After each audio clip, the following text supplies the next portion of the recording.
In first question ये कहते हैं कि हमारे पास 10 आइटम्स हैं टोटल, जिनमें से 3 प्रोडक्ट डिफेक्टिव है और हमने क्या करा, उनमें से 4 का सैंपल पिक किया। तो ये कहते हैं अगर x डिनोट करता है नंबर ऑफ डिफेक्टिव आइटम्स को, तो आप इसका प्रोबेबिलिटी डिस्ट्रीब्यूशन बनाओ। प्रोबेबिलिटी डिस्ट्रीब्यूशन का मतलब होता है कि सारे केसेस की प्रोबेबिलिटीज आप डिस्कस करो, सारे। अब अगर आप देखो, आपको फोकस करना है नंबर ऑफ डिफेक्टिव आइटम्स पे। आपने 4 प्रोडक्ट आइटम्स निकाले, तो डिफेक्टिव कितने हो सकते हैं? हो सकता है एक भी डिफेक्टिव ना हो सकता है एक आइटम डिफेक्टिव हो सकता है 2 आइटम डिफेक्टिव हो सकता है 3 आइटम डिफेक्टिव हो। इससे अलग तो नहीं हो सकता, क्योंकि 3 से ज्यादा तो डिफेक्टिव हो ही नहीं सकते और 0 से कम नहीं हो सकते। अब इनकी प्रोबेबिलिटी को हम px से डिनोट करते हैं। आपने तो 10 में से 4 प्रोडक्ट निकाले, एक भी डिफेक्टिव नहीं आया, और आपके पास 10 में 2 तरह के प्रोडक्ट्स हैं, एक तो डिफेक्टिव और एक नॉन डिफेक्टिव। 3 डिफेक्टिव है, 7 नॉन डिफेक्टिव है, और आपका एक भी डिफेक्टिव नहीं आया, इसका मतलब वो 7 में से कोई 3 आए। फिर आपने 10 में से 4 कोई प्रोडक्ट निकाले, वो 2 तो आए हैं आपके नॉन डिफेक्टिव, सॉरी एक मिस्टेक हो गई, 7 में से ही आपके ये चारों आए हैं, क्योंकि 4 निकाले थे ना। अब आपका क्या है, 3 तो आए हैं 7 में से और एक आया है डिफेक्टिव में से। आपने 10 में से कोई 4 प्रोडक्ट निकाले, 2 तो आए हैं डिफेक्टिव और 2 आए हैं नॉन डिफेक्टिव। ये डिफेक्टिव वाले हैं, 3 में से 2 डिफेक्टिव आ गए, 2 नॉन डिफेक्टिव। आपने तो 10 में से 4 प्रोडक्ट निकाले, 3 तो डिफेक्टिव आ गए, बाकी एक नॉट डिफेक्टिव आया। तो ये आपका हुआ क्या कि आपने हर केस की प्रोबेबिलिटी को लिख दिया। तो हमने हर पॉसिबिलिटी के लिए प्रोबेबिलिटी को अलग अलग लिख दिया, तो प्रोबेबिलिटी डिस्ट्रीब्यूट हो गई। इसीलिए इस टेबल को हम प्रोबेबिलिटी डिस्ट्रीब्यूशन टेबल बोलते हैं, कि हमारी प्रोबेबिलिटी किस किस केस में कितनी कितनी अलॉट हो रही है, कितनी कितनी डिस्ट्रीब्यूट हो रही है। जब एक भी डिफेक्टिव है तो इतनी प्रोबेबिलिटी है, एक डिफेक्टिव है तो इतनी है, 2 डिफेक्टिव है इतनी है, 3 डिफेक्टिव है इतनी, और इनका सम हमेशा आना चाहिए 1। ठीक है, ये आपके पास हुआ फर्स्ट पार्ट। अब उन्होंने कहा है कि जब p की वैल्यू x की वैल्यू 1 से कम है तो प्रोबेबिलिटी निकालो। अभी 1 से कम कौन सा केस है, सिर्फ 0, तो इसका मतलब वो चाहते हैं 0 वाली प्रोबेबिलिटी। तो ये कितनी है, 7c4 और 10c4। थर्ड पार्ट में बात हो रही है x 1 से ग्रेटर। अब देखो x 1 से ग्रेटर का मतलब उन्हें प्रोबेबिलिटी 2 के लिए भी चाहिए और प्रोबेबिलिटी 3 वाली भी चाहिए। तो 2 वाली प्रोबेबिलिटी है 7c2, 3c2 और 10c4। फिर आ रहा है 3c3 और 7c1 और अपॉन में 10c4। फोर्थ पार्ट में इन्होंने कहा है कि 0 और 2 के बीच की प्रोबेबिलिटी चाहिए। तो ऐसे तो सिर्फ एक की प्रोबेबिलिटी है 1 वाली, और 1 वाली प्रोबेबिलिटी आ जाएगी 7c3 और 3c1 अपॉन में 10c4। इन सेकंड क्वेश्चन, एक बैग में 3 तो ग्रीन है और 5 व्हाइट बॉल्स हैं। इन्होंने क्या 1 बाय 1 बॉल्स निकाली, 3 बॉल निकाली है, कोई रिप्लेसमेंट नहीं हुआ। मतलब एक बॉल निकाली, कलर देखा, साइड में रखी, फिर एक बॉल निकाली, कलर देखा, साइड में रख दी। कहते हैं प्रोबेबिलिटी डिस्ट्रीब्यूशन पीडी निकालो आप नंबर ऑफ ग्रीन बॉल्स का। तो ग्रीन बॉल कितने निकल सकते हैं, तो हम सोचेंगे कि भाई हो सकता है एक भी ग्रीन बॉल ना निकली हो, या एक ग्रीन बॉल निकली हो, या 2 ग्रीन बॉल्स निकली हो, या ऐसा भी हो सकता है तीनों ही बॉल ग्रीन आ गई हो। तो अगर एक भी बॉल ग्रीन नहीं निकली तो इसका मतलब यह है पहली बॉल आपकी ग्रीन नहीं निकली, तो वो निकली है पहली बॉल वाइट एंड दूसरी बॉल वाइट और तीसरी बॉल भी निकली है वाइट। सही है। अभी पहली बॉल वाइट निकली है, इस बात की प्रोबेबिलिटी क्या है, आपने तो 8 में से कोई एक बॉल निकाली थी, बट वो निकली है वाइट, इसका मतलब वो 5 में से कोई एक आई एंड। फिर आपने बची हुई 7 में से एक बॉल निकाली, वो भी वाइट आई है, इसका मतलब वो बची हुई 4 में से कोई एक आई है। फिर आपने बची हुई 6 में से एक बॉल निकाली, वो भी बची हुई 3 वाइट बॉल में से एक आ गई है। ठीक है, एक बॉल आपकी ग्रीन आई है।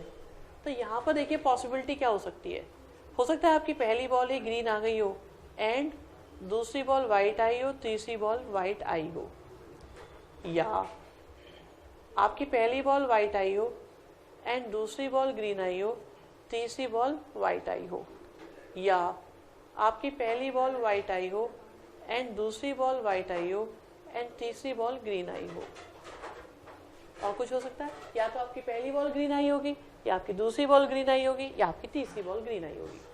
अभी पहली बॉल ग्रीन आई तो देखो आपने तो क्या है 8 में से कोई एक बॉल निकाली थी, बट वो आई है ग्रीन, इसका मतलब वो 3 में से कोई एक, एंड फिर बची हुई 7 में से एक बॉल निकाली, वो आपकी वाइट आई है, तो आपकी वाइट बची हुई है 5, उनमें से कोई एक आई है।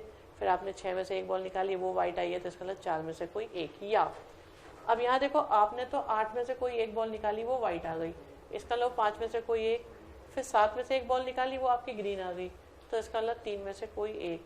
फिर आ गई 6 में से आपने एक बॉल निकाली, वो वाइट आ गई, तो एक वाइट तो पहले ही कम हो चुकी है, बची होंगी 4 में से कोई एक। फिर आपके पास 8C1, आपकी बॉल वाइट निकली, मतलब 5 में से कोई एक, 7 में से एक बॉल निकाली, वो आपकी वाइट निकली, मतलब 4 में से कोई एक, और 6 में से आपने एक बॉल निकाली, वो ग्रीन निकली है, इसका मतलब 3 में से कोई एक। ठीक है, अब आपकी 2 बॉल आपकी ग्रीन निकली हैं, तो ऐसा हो सकता है पहली बॉल ग्रीन निकली हो, दूसरी बॉल ग्रीन निकली हो, तीसरी बॉल वाइट निकली हो, या ऐसा हो सकता है पहली बॉल ग्रीन निकली हो, दूसरी बॉल वाइट निकली हो, तीसरी बॉल ग्रीन निकली हो, या आपकी पहली बॉल वाइट निकली हो, दूसरी बॉल ग्रीन निकली हो, तीसरी बॉल भी ग्रीन निकली हो। अभी पहली बॉल ग्रीन निकलेगी, आपने तो 8 में से एक बॉल निकाली, वो ग्रीन निकली है, फिर बची हुई 7 में से एक बॉल निकाली, वो बची हुई 2 में से एक आ गई है, फिर आपने 6 में से एक बॉल निकाली, वो वाइट जो 5 है उसमें से कोई एक आई है। नेक्स्ट केस में हो सकता है कि आपने तो 8 में से एक बॉल निकाली, वो ग्रीन निकल गई 3 में से एक, फिर आपने 7 में से एक बॉल निकाली, वो वाइट निकल गई 5 में से एक, फिर आपने बची हुई 6 में से एक बॉल निकाली, वो फिर से ग्रीन निकल गई, मतलब 2 में से एक। या आपने तो 8 में से एक बॉल निकाली, वो आपकी वाइट निकल गई, मतलब 5 में से कोई एक। आपने बाकी बची हुई 7 में से एक बॉल निकाली, वो फिर से वाइट निकली, 4 में से एक, फिर आपने 6 में से एक निकाली, वो ग्रीन निकल गई है, तो 3C 5 4 3C1। ओके ठीक है, हमारे को 2 ग्रीन चाहिए थी ना, तो हमने क्या है, ये वाली ग्रीन है आपकी, यहाँ 3 आएगा और यहाँ पर 2 आएगा। अब लास्ट में क्या हुआ है, तीनों ही ग्रीन निकली हैं, तो इसका मतलब पहली बॉल ग्रीन, दूसरी बॉल ग्रीन, तीसरी बॉल भी ग्रीन। तो आपने तो 8 में से कोई एक बॉल निकाली, वो ग्रीन निकली 3 में से एक, फिर आपने 7 में से एक निकाली, वो 2 में से कोई एक, फिर आपने 6 में से एक बॉल निकाली, वो बची हुई 1 में से एक। अब इनके लिए क्या है, आप x लिखो, 0 लिखो, 1 लिखो, 2 लिखो, 3 लिखो, और इनकी प्रोबेबिलिटीज को सॉल्व करके यहाँ पे लिख देंगे, तो बन जाएगा आपका प्रोबेबिलिटी डिस्ट्रीब्यूशन। इन सबको सॉल्व करके लिखना है। सॉल्व करने में देखो ये तीनों एक जैसे हैं, तो ये हमारे पास आ जाएगा 3 × 5 × 4 × 3 और 8 × 7 × 6। इसे देखेंगे तो ये आएगा आपके पास 3 × 8 × 7 × 6, 3 × 2 × 5। सॉल्व कर लो, आपके पास आ जाएगा 15/56। यहाँ पे आपके पास आ जाएगा ठीक है 30/56। लास्ट वाले में आ जाएगा 1/56 और फर्स्ट वाले में आ जाएगा 20/56। कुछ गड़बड़ है, 20 आएगा, 10 आएगा, 10/56।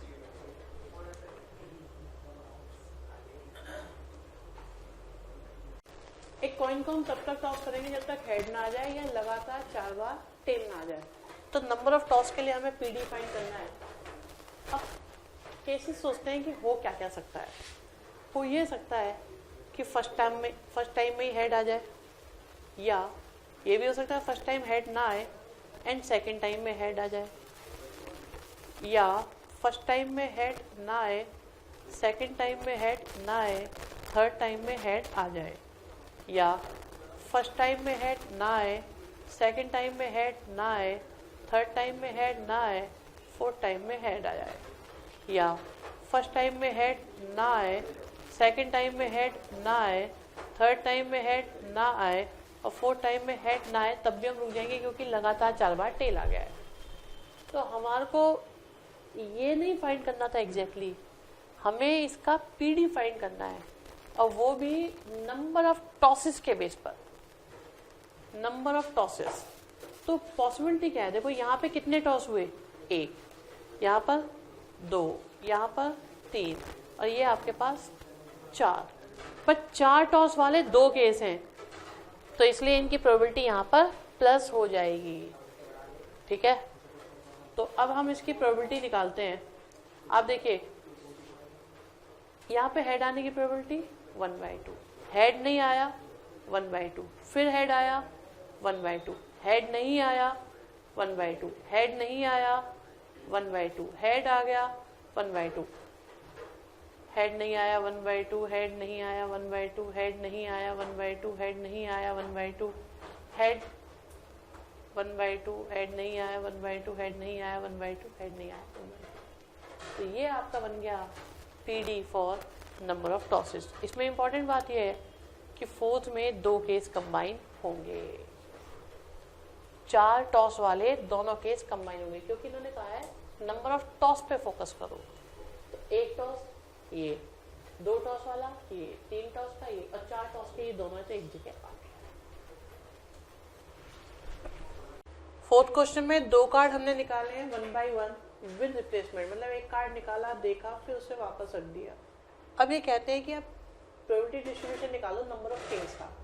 अब आपके पास देखिए 52 कार्ड्स होते हैं और आपने 2 कार्ड निकाले, और हम किंग के बारे में सोच रहे हैं, तो हो सकता है कि एक भी किंग ना आए, एक भी किंग नहीं आया। ऐसा कब हो सकता है कि पहला भी किंग नहीं आया एंड दूसरा भी किंग नहीं आया। फिर बोले कि हो सकता है एक किंग आया हो। ऐसा कब हो सकता है, पहला किंग आ गया हो, दूसरा किंग ना आया हो, या पहला किंग ना आया हो और दूसरा किंग आ गया हो। फिर बोले भी 2 किंग भी आ सकते हैं, पहला भी किंग आया और दूसरा भी किंग आ गया। तो आप देखिए किंग नहीं आया पहला कार्ड, तो आपने तो 52 में से एक कार्ड निकाला था, वो किंग नहीं आया, तो जो किंग नहीं होते वो थे 48, वो उनमें से कोई एक आ गया एंड वो कार्ड वापस हो गया है, तो कार्ड फिर से 52 हो गए। आपने फिर एक कार्ड निकाला, फिर से किंग नहीं आया, इसका मतलब हो गया 48C1। नेक्स्ट टाइम क्या हुआ कि आपने 52 में से एक कार्ड निकाला, वो किंग आ गया, किंग का मतलब वो 4 में से कोई एक आ गया। फिर आपने कार्ड वापस रख दिया तो 52 हो गए, आपने फिर एक कार्ड निकाला, अब की बार किंग नहीं आया, तो इसका मतलब वो 48 में से कोई एक आया। या आपने तो 52 में से एक कार्ड निकाला तो वो किंग नहीं आया, इसका मतलब 48 में से कोई एक। फिर आपने 52 में से एक कार्ड निकाला, अब की बार वो किंग आ गया, मतलब 4 में से कोई एक। यहाँ पर आपने 52 में से एक कार्ड निकाला, वो किंग आया, मतलब 4 में से एक। फिर आपने कार्ड वापस रख दिया तो 52 हो गए, एक कार्ड निकाला, अब फिर से वो किंग आ गया, क्योंकि किंग भी वापस 4 हो गए थे। ये हो गया आपका PD। फिफ्थ क्वेश्चन में हमारे पास 4 तो बैड ऑरेंजेस हैं और 16 गुड ऑरेंजेस हैं, टोटल मिला के 20 हो गए, और हमने क्या करा, 2 ऑरेंजेस निकाले, तो हमें PD निकालना है बैड ऑरेंजेस का। तो आप देखो, हो सकता है हमारा उन 2 में से एक भी बैड ऑरेंज ना है, एक आ जाए या दोनों के दोनों ही आ जाए, तो इनकी प्रोबेबिलिटी हमें निकालनी है। आपने तो 20 में से 2 ऑरेंजेस निकाले, वो दोनों ही गुड आए, क्योंकि एक भी बैड नहीं आया, तो इसका मतलब 16 में से कोई 2 आए। आपने तो 20 में से कोई 2 ऑरेंजेस निकाले, एक गुड आया है एंड एक बैड आया है। आपने 20 में से कोई 2 ऑरेंजेस निकाले और वो दोनों ही आपके बैड आए हैं, तो इसका मतलब वो 4 में से कोई 2 आए। आ गई प्रोबेबिलिटी डिस्ट्रीब्यूशन। क्वेश्चन नंबर 6 में कहते हैं हमारे पास 52 कार्ड्स हैं, हमने उसमें से 1 by 1 2 कार्ड निकाले, और जब एक कार्ड निकाला, देखा, उसे वापस रख दिया, रिप्लेसमेंट करी है। तो हमें नंबर ऑफ क्वींस के लिए आपको प्रोबेबिलिटी डिस्ट्रीब्यूशन निकालना है, साथ में उसका मीन। तो देखिए, अब आप 2 कार्ड निकाल रहे हैं, हो सकता है एक भी क्वीन ना है, हो सकता है एक क्वीन आ जाए, हो सकता है दोनों कार्ड्स क्वीन आ जाए। अब इनकी प्रोबेबिलिटी देखो, इसे स्मॉल से अगर डिनोट करें तो ऐसे कर देते हैं, कैपिटल में डिनोट करते तो PX की फॉर्म में कर देते हैं। ठीक है, अब आपने क्या किया, आपने तो 52 में से एक कार्ड निकाला, वो आपकी क्वीन नहीं आई, इसका मतलब 48 में से कोई एक। फिर आपने रिपीट करा, 52 में से एक कार्ड निकाला क्योंकि कार्ड को रिप्लेस कर दिया गया, कार्ड आपके पुराने फिर उतने ही हो गए। फिर आपकी क्वीन नहीं आई तो आ गया 48C1। अब यहाँ देखो आपकी एक क्वीन आई है, तो हो सकता है पहला कार्ड क्वीन आया और दूसरा कार्ड क्वीन ना आया हो, या पहला कार्ड क्वीन ना आया हो और दूसरा कार्ड क्वीन आया हो। तो अब देखो पहला कार्ड आपने निकाला 52 में से, वो आपका क्वीन आया, मतलब 4 में से कोई एक। फिर आपने रिपीट किया, 52 में से एक कार्ड निकाला, वो क्वीन नहीं आया, इसका मतलब 48 में से कोई एक। आपने तो 52 में से एक कार्ड निकाला, वो क्वीन नहीं आया, इसका मतलब 48 में से कोई एक। फिर आपने 52 में से एक कार्ड निकाला, वो क्वीन आ गया, उसका मतलब 4 में से कोई एक। आपने 52 में से एक कार्ड निकाला, वो क्वीन आया, मतलब 4 में से कोई एक। फिर आपने 52 में से एक कार्ड निकाला, वो फिर से क्वीन आ गया, इसका मतलब 4 में से कोई एक। इन्हें सॉल्व करते हैं तो देखो ये हमारे पास P क्या आता है उसे देखते हैं। 48 52 से आ जाएगा आपके पास ये 12/13 और 12/13। फिर आ जाएगा 4/52 का मतलब 1/13 और 12/13 प्लस 12/13 और 1/13। यहाँ से आ गया 1/13 और 1/13। तो आप देखो आपके पास P क्या आता है, यह है 144/169, ये हो गया 24/169 और यहाँ से आ गया 1/169। ठीक है। अब x देखो इनके लिए क्या था, 0 1 और 2। अगर हमसे कभी मीन पूछा जाता है तो हम लोग क्या करते हैं, P into x निकालते हैं। तो यह आया 0, यहाँ से आया 24/169, यहाँ से आ गया 2/169। ठीक है। और इसका सम निकालो। अगर वेरिएंस भी पूछेंगे उन क्वेश्चंस में भी कुछ नहीं होता, सिर्फ आपको क्या निकालना है, px²। तो px में फिर से x की मल्टीप्लाई करो तो 0 आया, यहाँ पर 24/169 आया और ये आपके पास 4/169 आया। यहाँ पे सम करा तो आता है 26/169 और यहाँ पर सिग्मा px² किया तो आ गया आपके पास 28/169। देखिए मीन जब भी पूछा जाए तो इसका मतलब होता है ex। मीन का मतलब ex होता है, ex का मतलब होता है एक्सपेक्टेड वैल्यू, और एक्सपेक्टेड वैल्यू को निकालते हैं हम सिग्मा px से।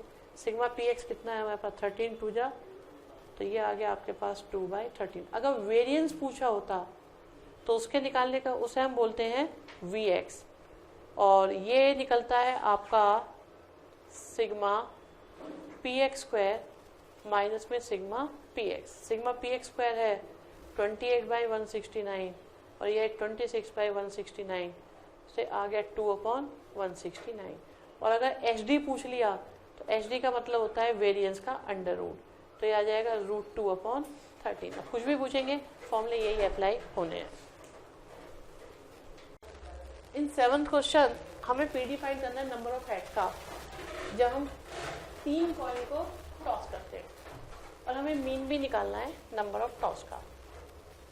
देखिए प्रोबेबिलिटी में चाहे 3 कॉइन एक साथ टॉस करे जाएं या एक कॉइन को 3 बार टॉस करा जाए, बात एक ही होती है। ये बात पहले भी हो चुकी है हमारी।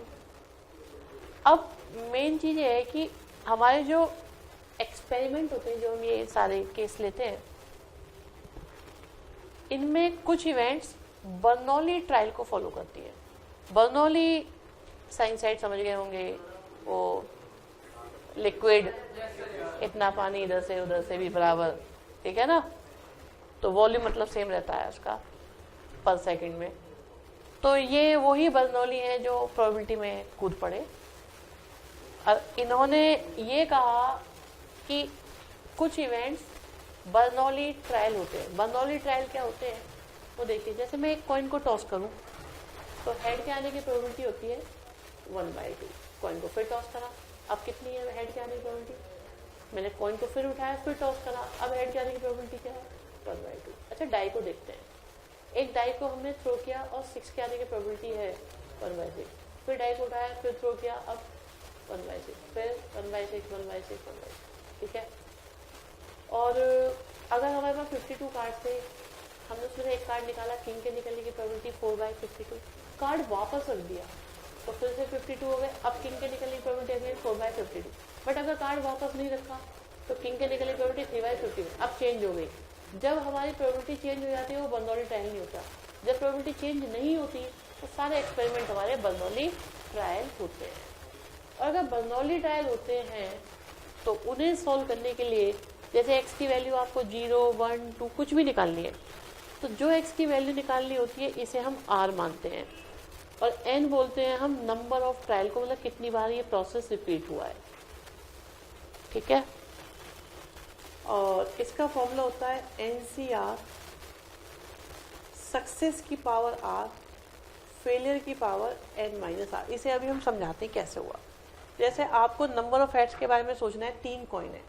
अगर 3 कॉइन है, नंबर ऑफ हेड्स कितने हो सकते हैं? हो सकता है एक पे भी हेड ना आया हो सकता है एक पे हेड आया हो सकता है 2 पे हेड आया हो सकता है तीनों पर ही हेड आ गया। ठीक है, अब एक पर भी हेड नहीं आया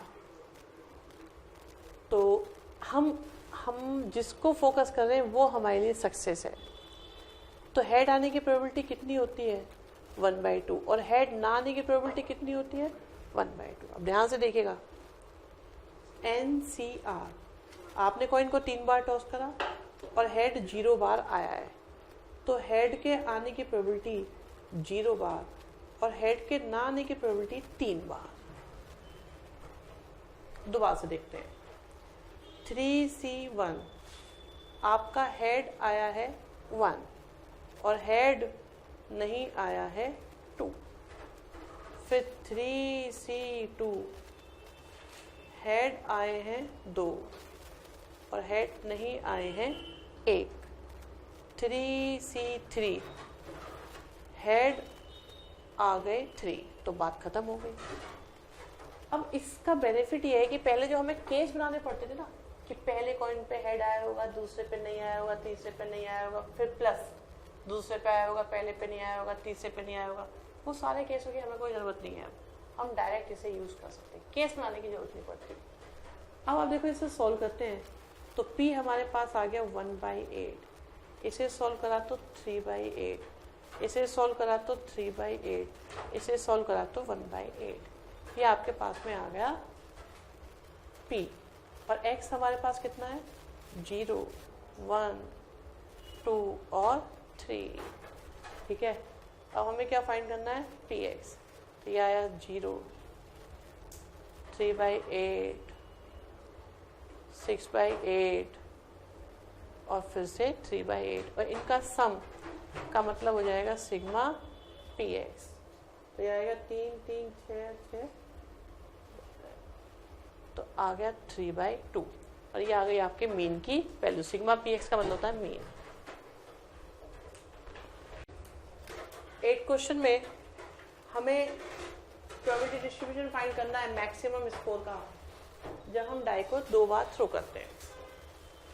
अब देखो, अगर आपने 2 बार थ्रो किया,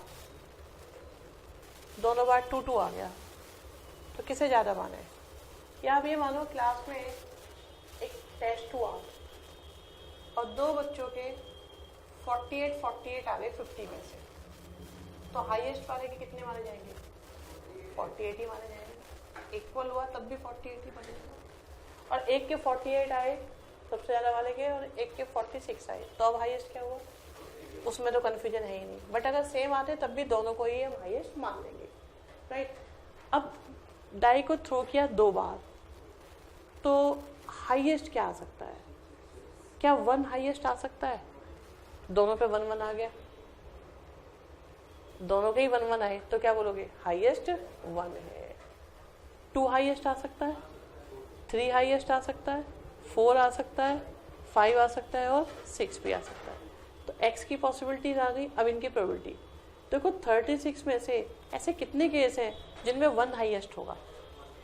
1 हाईएस्ट होगा सिर्फ एक केस में, जब 1,1 आएगा, और तो कोई पॉसिबिलिटी ही नहीं है कि 1 हाईएस्ट हो जाए, तो ऐसा एक केस। अब 2 हाईएस्ट है, तो ये हो सकता है 1-2, 2-1 और 2-2, 2-2 में भी, तो ऐसे हो जाएंगे आपके पास 3 केस। फिर अब 3 हाईएस्ट है, तो 1-3, 3-1, 2 3 3 2 3 3, तो ऐसे हो गए 5, फिर हो गए आपके पास 7, फिर हो गए 9, फिर हो गए 11। ठीक है, अब हमें मीन निकालना है, तो उसके लिए हम लोग 1/36, 6/36, 15/36, 28/36, 45/36 और 66/36, इनका सम कर दो तो आ जाएगा आपके पास सिग्मा px, और इसी को बोलते हैं हम मीन। 9th क्वेश्चन में कहते हैं हमने 2 कार्ड्स निकाले 52 कार्ड्स में से सक्सेसिवली, मतलब 1 by 1, और आपके पास रिप्लेसमेंट नहीं किया है, तो नंबर ऑफ एज के लिए पीडी, मीन और एचडी सब निकालना है। अब हो क्या सकता है कि एक भी एस ना आए, एक एस आ जाए, या दोनों ही एस आ जाए। तो एक भी एस नहीं आया मतलब पहला एस नहीं आया, दूसरा एस नहीं आया, पहला एस आ गया एंड दूसरा एस नहीं आया, या पहला एस नहीं आया दूसरा एस आया, पहला भी एस आया एंड दूसरा भी एस आया। अब पहला एस नहीं आया तो आपने तो 52 में से एक कार्ड निकाला था, वो एस नहीं आया मतलब 48 में से कोई एक आया है। फिर रिमेनिंग 51 में से एक कार्ड निकाला तो वो भी आपका एस नहीं आया मतलब बचे हुए 47 में से कोई एक आया है। आपने तो 52 में से एक कार्ड निकाला तो वो एस आ गया मतलब 4 में से कोई एक। फिर आपने रिमेनिंग 51 में से एक कार्ड निकाला, वो एस नहीं आया मतलब 48 में से कोई एक। ठीक है, फिर आपने 52 में से एक कार्ड निकाला, वो एस नहीं आया, इसका मतलब 48 में से कोई एक। आपने तो 51 में से एक कार्ड निकाला, वो एस आ गया, इसका मतलब 4 में से कोई एक। फिर यहाँ देखो आपने 52 में से कोई एक कार्ड निकाला, वो एस आ गया मतलब 4 में से एक। रिमेनिंग 51 में से एक कार्ड निकाला, वो रिमेनिंग 3 में से कोई एक आया। सॉल्व करते हैं तो यहाँ पर देखो आप p इंटू एक्स निकाल लोगे, फिर क्या निकालोगे p इंटू एक्स स्क्वायर। ठीक है, तो p इंटू एक्स का सम जो होगा वो सिग्मा पी एक्स होगा, और ये हो जाएगा सिग्मा पी एक्स स्क्वायर। और अगर हमें मीन निकालना है तो हमें लिखना होगा सिग्मा पी एक्स, और अगर हमें एच डी निकालना है तो इसका मतलब होगा रूट ऑफ वेरिएंस, और वेरिएंस निकलता है हमारा sigma P X square minus sigma P x. से वैल्यू यहाँ पर हम रख देंगे। 10 क्वेश्चन में हमें 1 से लेकर 7 तक के 7 कार्ड्स दिए हुए, सबका नंबर है 1 1 2 3 4 5 6 7। तो कहते हैं कि आप मीन निकालो, जो नंबर आ रहा है उसका, आपने कार्ड निकाला है उस पर जो नंबर आ रहा है हमें उसी का मीन निकालना है, एचडी निकालना है, और प्रोबेबिलिटी डिस्ट्रीब्यूशन। तो आप देखो वो नंबर आ क्या क्या सकता है, वो नंबर 1 भी आ सकता है, वो नंबर 2 भी आ सकता है, वो 3 भी आ सकता है, 4 भी आ सकता है, 5 भी आ सकता है, 6 भी आ सकता है, 7 भी आ सकता है। अब वो नंबर 1 आया होगा, इस बात की प्रोबेबिलिटी है 1/7, 2 आने की प्रोबेबिलिटी भी 1/7, 3 आने की प्रोबेबिलिटी भी 1/7, 4 आने की प्रोबेबिलिटी 1/7, 5 आने की प्रोबेबिलिटी 1/7, 6 आने की प्रोबेबिलिटी 1/7, 7 आने की प्रोबेबिलिटी 1/7। अब देखो हम p इंटू एक्स निकालेंगे और p इंटू एक्स स्क्वायर निकालेंगे, तो ये 1/7, ये 2/7, ये 3/7, ये 4/7, ये 5/7, ये 6/7 और ये 7/7। इसका सम करेंगे तो आएगा सिग्मा पी एक्स। फिर सिग्मा पी एक्स स्क्वायर निकालने के लिए हमें पी एक्स स्क्वायर निकालना पड़ेगा।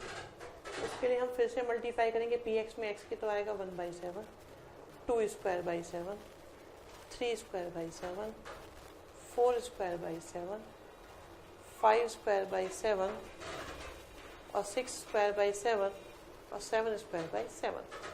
आप देखो इनका सम करोगे तो 1 + 2 + 3 से लेके 7/7 तक का आ जाएगा, जो हो जाएगा 7 × 8/7 × 2 कैंसिल करेंगे तो आ जाएगा हमारे पास 4।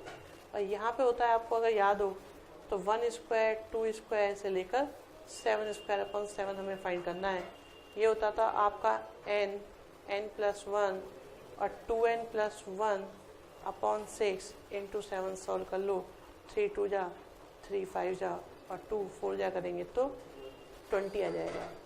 तो अब देखो हमें क्या क्या निकालना था, एच डी और एच डी निकालना है, तो एच डी इक्वल टू होता है वेरिएंस का रूट, और ये हो जाता है sigma P X square minus sigma P X का whole square. Sigma P X square हमारे पास आया है 20 और सिग्मा पी एक्स आया था ये 16 हो गया, तो आ गया आंसर 2। 11 क्वेश्चन में हमारे पास 5 नंबर्स हैं और हमने उनमें से कोई 2 कार्ड निकाले। देखो ये नंबर एक कार्ड पे लिखा हुआ है और हमने क्या करा, 2 कार्ड्स एक साथ निकाले और x डिनोट करता है सम ऑफ नंबर्स को, तो हमें मीन और वेरिएंस निकालना है। अब देखो जब आप 2 कार्ड्स निकाल रहे हो तो मिनिमम सम क्या आएगा, मिनिमम सम 1 और 2 आए अगर, तो मिनिमम सम 3 आएगा, मैक्सिमम आएगा 9। तो सम 3 भी आ सकता है, 4 भी आ सकता है, 5 भी आ सकता है, 6 भी आ सकता है, 7 भी आ सकता है, 8 भी आ सकता है, 9 भी आ सकता है। ठीक है, और ये इनकी रहेगी रेस्पेक्टिव प्रोबेबिलिटी। आपने 5 में से कोई 2 कार्ड्स निकाले, ठीक है, और आपका सम 3 आया है, तो वो सिर्फ एक केस में आ सकता है जब 1 और 2 आए। आपने तो 5 में से कोई 2 कार्ड्स निकाले और सम 4 आया है, सम 4 3 और 1 के बेस पर आ सकता है। अगर 1 कार्ड निकले और 3 कार्ड निकले तो आपका सम 1 आ जाएगा और किसी से तो नहीं आएगा। आपने तो 5 में से कोई 2 कार्ड्स निकाले, सम 5 आया है, तो देखो हो सकता है 4 1 आए हो या 3 और 2 आए हो। तो आपके पास ऐसे हमारे पास 2 केसेस हैं। सम 6 आया है, तो आप देखो सम 6 के 4 2 5 1 2 केसेस हैं। सम 7 आया है, सम 7 के हमारे पास 5 2 4 3 2 केसेस हैं। सम 8 आया है, तो 5 से 2 सम 8 का 5 3, बस 5 3 एक ही केस है। सम 9 आया है, ऐसा भी हमारे पास एक ही केस है। तो अब आपको क्या करना है, जस्ट पी एक्स निकालना है, पी एक्स स्क्वायर निकालना है। तो मीन निकालने के लिए क्या कर देंगे, फाइनली सिग्मा पी एक्स, और वेरिएंस निकालने के लिए हम लोग करेंगे सिग्मा पी एक्स स्क्वायर और सिग्मा पी एक्स का होल स्क्वायर। 12th क्वेश्चन में कहते हैं एक डाइस को 3 बार थ्रो किया गया। हम 3 डाइस को एक बार थ्रो करें या एक डाइस को 3 बार थ्रो करें, बात एक ही रहेगी। और एक अच्छी बात यह है कि जिसके बारे में ये पूछ रहे हैं 6 के बारे में, उसकी प्रोबेबिलिटी में कोई चेंज नहीं आएगा। और एक ही एक्सपेरिमेंट को 3 बार रिपीट कर रहे हैं, इसका मतलब नंबर ऑफ ट्रायल है और प्रोबेबिलिटी में चेंज नहीं है। दैट मीन्स हम यूज कर सकते हैं यहाँ पर बर्नौली ट्रायल। ठीक है, और सक्सेस क्या है, 6 का आना, और 6 के आने की प्रोबेबिलिटी क्या हो जाएगी, 1/6। आपको बर्नौली ट्रायल सिखाया था ना लास्ट क्लास में। ठीक है, तो नंबर ऑफ 6 कितने आ सकते हैं अगर आप 3 बार थ्रो कर सकते हो। हो सकता है एक बार भी 6 ना आए, हो सकता है एक बार 6 आ जाए, हो सकता है 2 बार 6 आ जाए, हो सकता है 3 बार 6 आ जाए। अब देखो 3C0, 0 का मतलब है 0 सक्सेस है, तो 6 के आने की प्रोबेबिलिटी 0 और 6 के ना आने की probability thrice. Is that clear? 10 3C1, हमारे 6 आए हैं 1 और 6 नहीं आए हैं 2। 3C2, 6 आए हैं 2 और 6 नहीं आए हैं 1। 3C3, हमारे तो 6 ही आ चुके हैं 3। अब देखो आपके पास x है, p है, तो बनेगा px और px स्क्वायर। px के बेस पर आपको मिल जाएगा सिग्मा px और px स्क्वायर के बेस पर सिग्मा px स्क्वायर। मीन निकालना है तो सिग्मा px करो, वेरिएंस निकालना है तो sigma px square sigma px का होल स्क्वायर कर दो।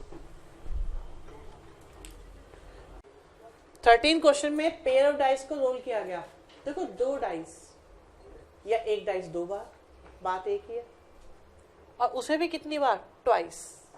तो वो एक्सपेरिमेंट मतलब पेयर को भी 2 बार, तो पेयर का आउटकम 36 का होता है और ये एक्सपेरिमेंट 2 बार, तो प्रोबेबिलिटी में किसी में भी कोई चेंज नहीं आएगा। तो ये एग्जांपल बर्नौली ट्रायल का रहेगा या नहीं?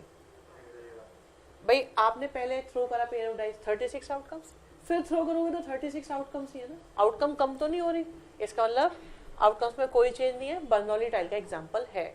डन। अब ये कहते हैं कि सम 9 हमारे लिए सक्सेस है। सोचो कि अगर मैं एक पेयर को 2 बार थ्रो कर रहा हूँ, हो सकता है एक बार भी 9 ना आए, हो सकता है एक बार सम 9 आ जाए, हो सकता है दोनों बार ही सम 9 आ जाए।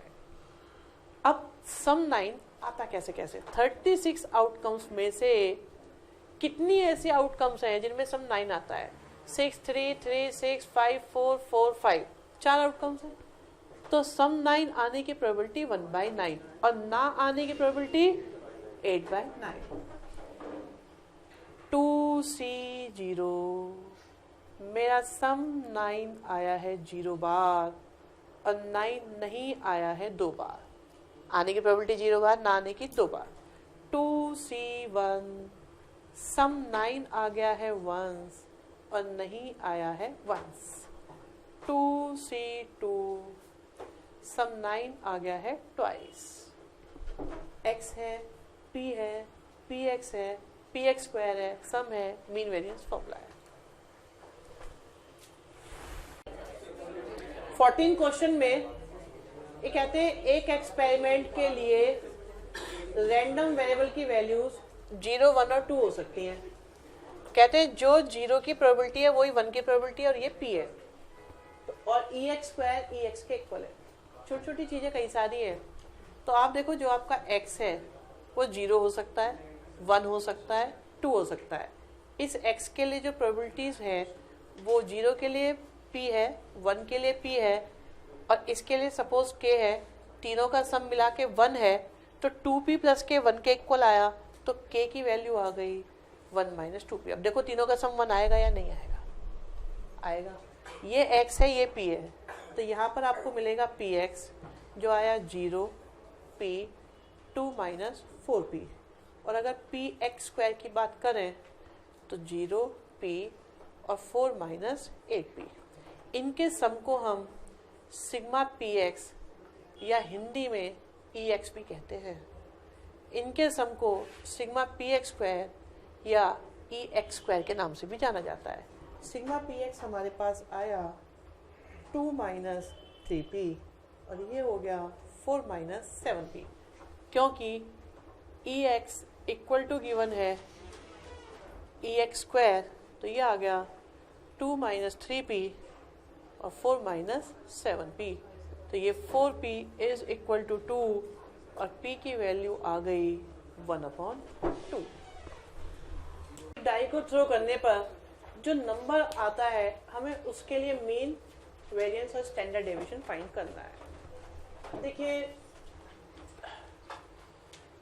आ क्या क्या सकता है? 1 आ सकता है, 2 आ सकता है, 3 आ सकता है, 4 आ सकता है, 5 आ सकता है, 6 आ सकता है।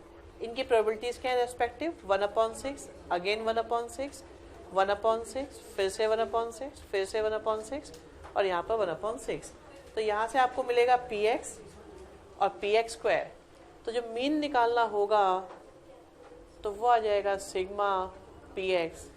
वेरिएंस निकालना होगा तो सिग्मा px स्क्वायर और सिग्मा px का स्क्वायर। स्टैंडर्ड डेविएशन निकालना होगा तो जस्ट वेरिएंस का अंडर रूट।